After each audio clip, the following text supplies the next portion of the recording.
분석하고 비평하는 와치독 시간 있습니다. 오늘도 정상근 전 미디어오늘 기자 나오셨습니다. 어서 오세요. 네, 안녕하십니까. 예, 그리고 오늘 다른 분과 함께합니다. 알파고 기자가 어디 갔대요. 국민대학교 언론정보학부의 조수진 겸임교수, 저희 와치독 시간에 종종 나오셔서 좋은 말씀 많이 해주셨는데 어서 오십시오. 네, 안녕하세요. 예, 자, 이 뉴스부터 짚어보겠습니다.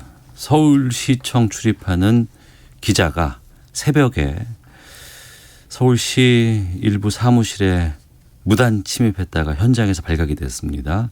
그 기자는 조선일보 소속입니다. 자료를 촬영하다가 직원들에게 발각됐다. 어디서 어떻게 된 거예요? 네, 지난 17일 오전 6시 반쯤에 이 송다영 서울시 여성가족정책실장 집무실에 네. 조선일보 기자가 무단으로 침입을 해서 이 서류 등을 촬영을 하다가 시청 직원에게 적발된 일이 있었습니다. 그것도 새벽에? 네, 새벽이에요. 그러니까 이 서울시 직원들이 출근하기 전에 이 총선노동자들이 일하는 틈에 이 실장실 안으로 이제 무단 침입한 것으로 지금 알려졌는데. 네. 송다영 실장은 이 박원순 전 서울시장 성추행 의혹 사건을 조사할 이 민관 합동조사단을 구성을 주도했던 인사입니다. 네. 그래서 해당 기자는 박원순 전 시장 성추행 의혹 사건 관련해서 그 여성가족정책실의 대응 문건을 촬영을 했다가 발각된 것으로 알려지고 있는데요. 서울시는 21일 해당 기자를 서울 남대문 경찰서에 고발을 했고요. 경찰은 건조물 침입 혐의로 입건해서 이 사건을 조사를 하고 있습니다. 그러니까 기자실도 아니고, 네, 게다가 새벽 시간에 사무실을 몰래 잠입해서 네, 자료를 함부로 촬영을 하다가 걸린 거죠. 이래도 됩니까? 어때? 뭐 이렇게 뭐 기자가 뭐 기자실에만 있어야 된다 뭐 그런 건 아니지만 네. 뭐 그래도 이제 누구 방에 보통 들어가면은 미리 연락을 하거나 아니면 뭐 허락을 받고 예. 들어도 되냐고 물어보고 들어가는 게 좀 일반적이죠. 그래서 뭐 기자가 면책 특권이 있는 건 아니니까 네, 어쨌든 뭐 일반적으로 좀 사회 상식대로 취재 활동도 좀 이루어진다고 보면 되는데 좀 뭐 아예 없진 않지만 굉장히 드문 일이긴 합니다. 이게 취재윤리 위반 맞는 거죠, 조수진 교수님? 네, 맞는 거죠. 뭐 이게 이제 윤리강령이라는 게 기자 협회 차원에서 만든 게 있고요. 그다음에 각 언론사마다도 다 있거든요. 예, KBS도 있습니다. 예, 다 있죠. 뭐 한국 기자협회 윤리강령 실천 요강에 보면은 그 사항에 정당한 정보 수집 조항이 있거든요. 거기 보면 취재 과정에서 항상 정당한 방법으로 정보를 취득해야 한다라고 뭐 명시화가 돼 있고요. 그다음에 역시 조선일보도 있습니다. 조선일보 윤리규범 가이드라인이라는 게 있는데 거기 보면 7장 1조에 사생활 침해 1항이 있습니다. 그래서 취재를 위해서 개인 주거지나 집무실 등 사적 영역에 무단 출입하지 않는다라고 규정이 돼 있습니다. 그거 어긴 거죠. 예. 네. 만약에 무언가를 갖고 나왔어요. 네. 촬영을 했어요. 근데 걸리진 않았어요. 네. 그리고 이제 거기에서 취득한 자료를 특정 보도, 단독 보도로 내보내겠죠. 그렇겠죠. 그리고 이것을 어디서 확인했느냐라고 얘기하면 취재원 보호 차원에서 알려줄 수 없다. 이렇게 또 얘기할 거 아니겠습니까? 그렇게 하겠죠. 네. 근데 이런 일들이 그냥 단순히 특정 욕심 때문에 벌어질 수 있는 건가요?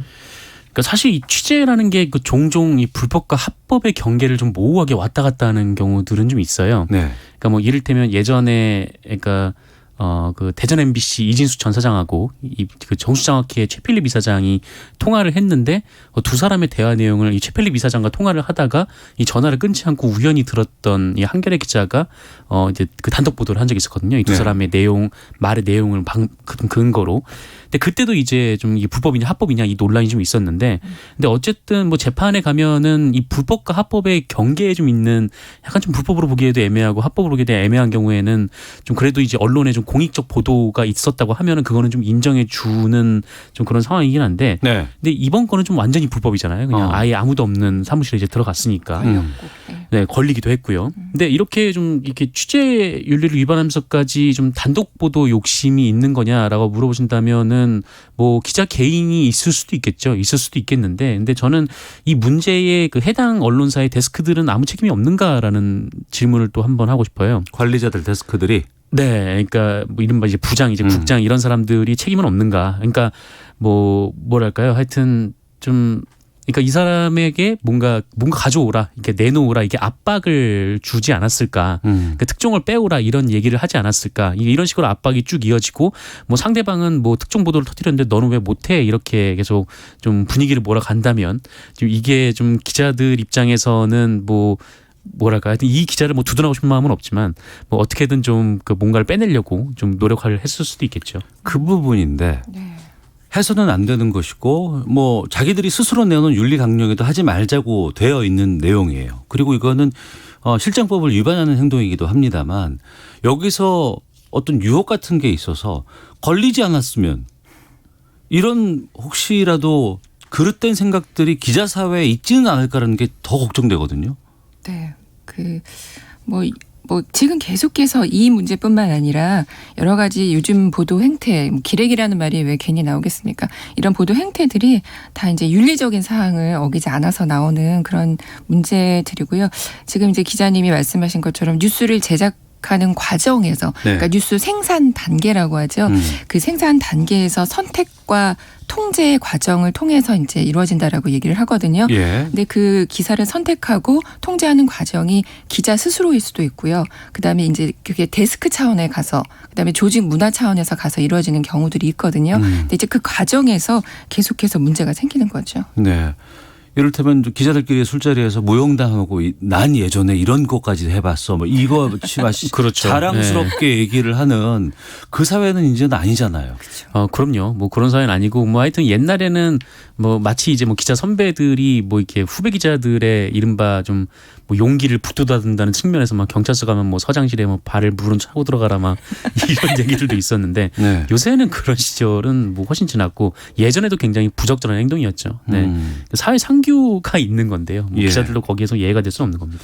해당 기자에 대해서 서울시 기자단이 중징계에 해당하는 기자단 제명을 결정을 했습니다. 이 기자단 제명은 어떻게 되는 거예요? 뭐 제명을 결정을 하게 되면은 뭐 기자 개인은 물론이고 이 소속 매체도 출입 등록이 취소가 된다라고 합니다. 뭐 네. 나름 이제 기자단에서는 중징계인 상황인데 1년 동안 이 서울시 출입 기자로 활동을 할 수가 없고요. 이후에 또 신규 등록 절차를 밟아야 한다라고 하는데 근데 저는 이 기자단이 왜 이런 결정을 내리는지 모르겠어요. 그러니까 어떤 뜻이죠? 그러니까 시청이라는 이 국민의 세금으로 서울시의 세금으로 만들어낸 공간에서 그렇죠. 기자단이라는 이 법으로 존재하지도 않는 임의의 조직이 넌 여기서 나가라, 넌 여기서 들어와서 취재를 해라. 시청에서 이걸 내리는 것이 아니고. 네네. 기자단에서 왜 그런 결정을 내리는지 좀 이해가 잘 안 갑니다. 그래서 사실 기자단에 대한 문제가 계속 네. 되고 있잖아요. 이게 예. 꼭 필요한 거냐, 뭐 그다음에 이게 있어야 하는 거냐. 왜냐하면 이제 뭐 패거리 저널리즘 이런 것들이랑 연관이 되면서 기자단에 들어가 있는 기자와 네. 들어가지 못한 기자와 간의 싸움도 많이 있었잖아요. 예, 그리고 뭐 기자단의 경우는 유형도 되게 많아요. 그래서 준폐쇄형도 있고 그다음에 개방형도 있고 그래서 개방형으로 하자라는 시민단체 그런 요청들도 좀 있는 상황이거든요. 그다음에 이원화된 곳도 있고요. 네. 그다음에 동의중시형이라고 해가지고 그러니까 그 지정석이 있느냐에 따라서 그다음에 진입 장벽에 따라서 이런 식으로 네 가지로 나누거든요. 네. 이제 이게 근데 과연 필요한 것인가 이런 생각도 좀 다시 한번 생각해 보게 됩니다. 이번 사건을 계기로. 네. 그러니까 출입 자격을 박탈해야 한다라고 하면은 그 서울시의 공간이니까 서울시가 그런 결정을 내리는 게 맞죠. 근데 이거를 좀 언론 탄압이라고 주장한다면 그게 대중적으로 뭐 설득이 되지는 않을 것 같습니다. 언론 탄압을 그러니까 주장하는. 이게 뭐 우리를 못 들어가게 했다 공공기관에서 그래서 그 이제 언론 부분을? 탄압이다라고 한다면 예. 이거는 이제 뭐 범죄 행위와 연관이 돼 있는 거니까요. 네. 알겠습니다. 보도에는 성역이 없다라는 말을 참 많이 들어왔었어요. 그런데 지금 이런 그 기자 사회의 문제점들, 잘못된 것들 이런 것들이 사건으로 보도가 될 때 또 언론사마다 이게 보도의 양이라든가 좀 행태가 다르다면서요.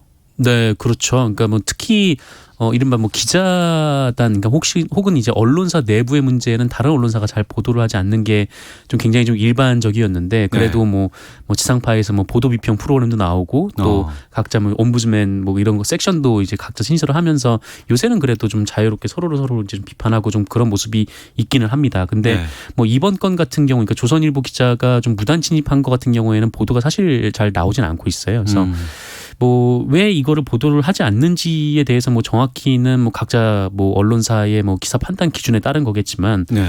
뭐 그래도 사실 이 내부에서는 좀 어느 정도 뭐랄까요, 좀 이런 모습이 뭐 꼭 불법적인 모습을 띠지 않더라도 계속 존재를 하지 않을까. 그러니까 이를테면은 뭐라도 건져와라는 말이 꼭 조선일보에서만 통용이 되었겠느냐라는 부분이 좀 그런 생각이 한편으로는 들기도 합니다. 네. 조수진 교수께서는 네. 이 뭐라도 건져와 이거 막기 위해서 끊기 위해서는 어떤 것들이 필요하다고 보세요?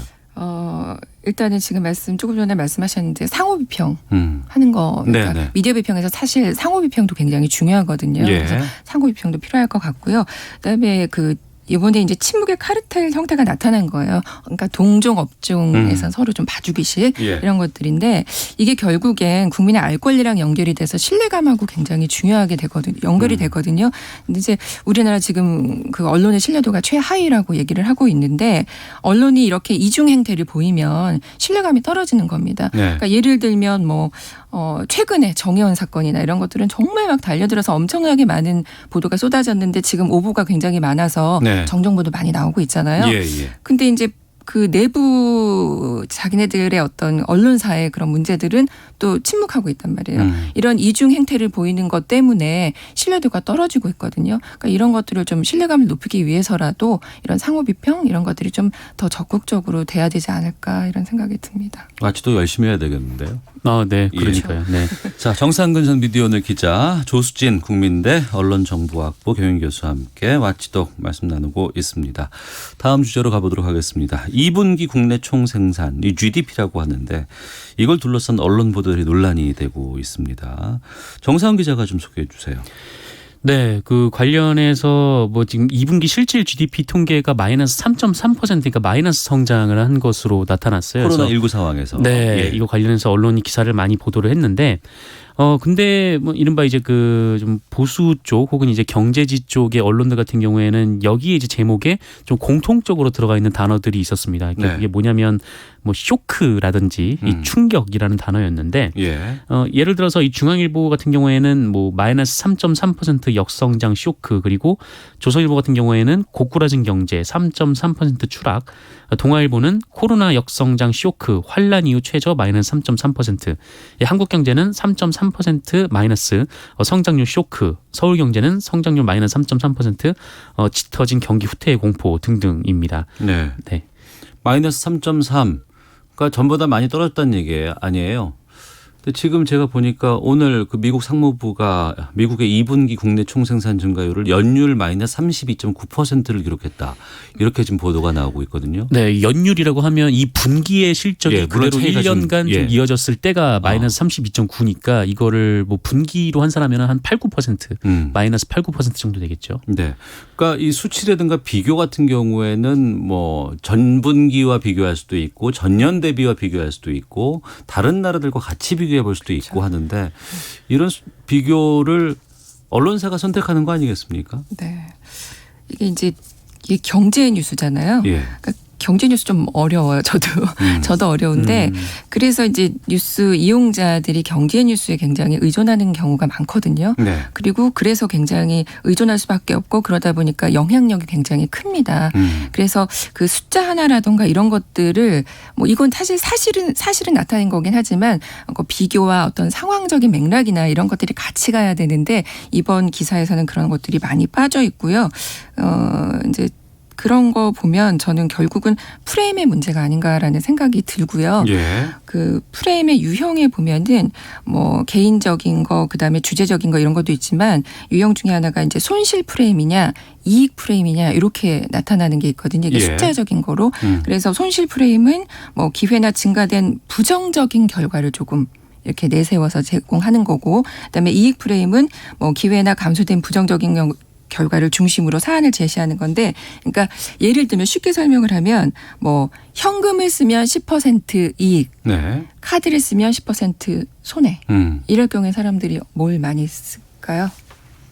글쎄요. 그러니까 현금 많이 쓰지 않을까요?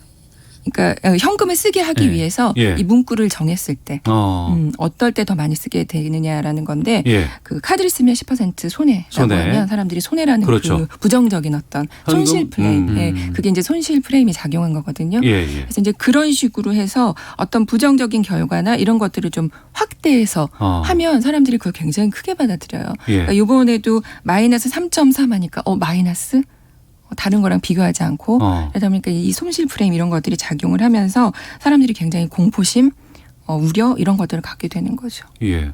미국에서 오바마 때 그 일이 있었잖아요. 부자 감세하고 세금 네. 구제책. 네. 같은 내용인데 세금 구제책 하니까 왠지 뭔가 플러스 되는 좋은 의미로 인식이 되기도 하고 또 우리 아나운서들 교육할 때 반 남았어라고 얘기했을 때 반이나 남았어, 반밖에 안 남았어 이런 부분에 대한 얘기들도 많이 하거든요. 그러니까 어떤 시각으로 바라보느냐에 따라서 물론 다 사실이지만 반 남은 건 사실이지만 이걸 좀 교묘하게 좀 과장을 섞어서 보도할 수도 있지 않을까. 이 간극 이것을 좀 챙겨봐야 될 것 같아요. 네.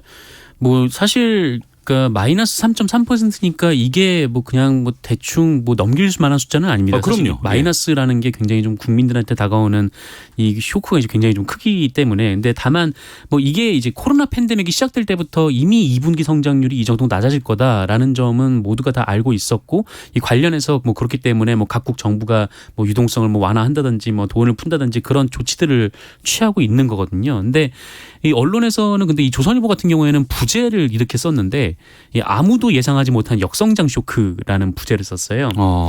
사실 많이들 예상을 한 상황이잖아요. 이게 뭐 OECD나 IMF 통과에도 이미 다 나와 있었고 그래서 네. 과연 이 전 세계적으로 이 코로나19 팬데믹 때문에 마이너스 성장 기록할 것이 유력한데 어느 나라가 이거를 잘 막아내느냐가 좀 관건이다. 뭐 이런 얘기들이 이미 좀 여러 보고서로 많이 나온 상태였는데 근데 마치 뭐 아무도 예상 못한 뭐 역성장이라든지 아니면 이 뭐 지금 나왔던 수치가 굉장히 이제 뭐 쇼크다, 충격이다 이렇게 얘기를 해버리면은 이 경제 위기 공포에 대한 이 국민들의 체감이 굉장히 좀 더 증폭되기 마련이거든요. 그러니까 네. 이게 뭐 물론 과거 IMF처럼 여러 언론들이 뭐 괜찮아 뭐 이렇게 얘기를 하는 것도 뭐 문제가 되지만 근데 이미 좀 예상이 돼 있고 좀 전 세계적인 그런 위기 상황에서 좀 이런 수치가 찾아왔다면 뭐 이것은 뭐 그냥 사람들한테 대중들한테 이제 공포감을 주는 단어를 사용할 것이 아니라 뭐 앞으로 이거를 뭐 어떻게 극복을 해나갈 것인지 아니면은 뭐 여기에 대해서 어떤 준비가 이루어지고 있는지 또 주변국들과 비교하면 어떤지 뭐 이런 좀 종합적으로 좀 살펴보는 그런 기사 내용과 제목이 필요하다라고 생각을 합니다. 예전에 신문으로만 뉴스를 소비할 때가 있었습니다. 그럴 때 중요한 것은 이제 글자 활자의 크기, 단수를 얼마나 배정을 하느냐, 그렇죠. 네. 그리고 이제 사진을 얼마나 강렬한 걸 싣느냐 이 부분이었다면 최근에는 스마트폰이라든가 여기서 뉴스를 소비하기 때문에 그 역할은 할 수 없어요. 그러다 보니까 주로 좀 말초적인 제목 같은 것, 네. 뽑아쓰기 이런 거 참 강조하고 이것 때문에 오해되는 경우도 있거든요. 이거 막기 위해서는 어떤 것들이 필요하다고 보세요? 일단은 이제 조금 그 공정하게 보도하려는 좀 태도가 필요할 것 같고요. 지금 뭐 제목을 말씀을 하셨는데 제목뿐만 아니라 이렇게 이제 그런 어떤 그런 프레임이 구현이 되는 게 제목 그래프.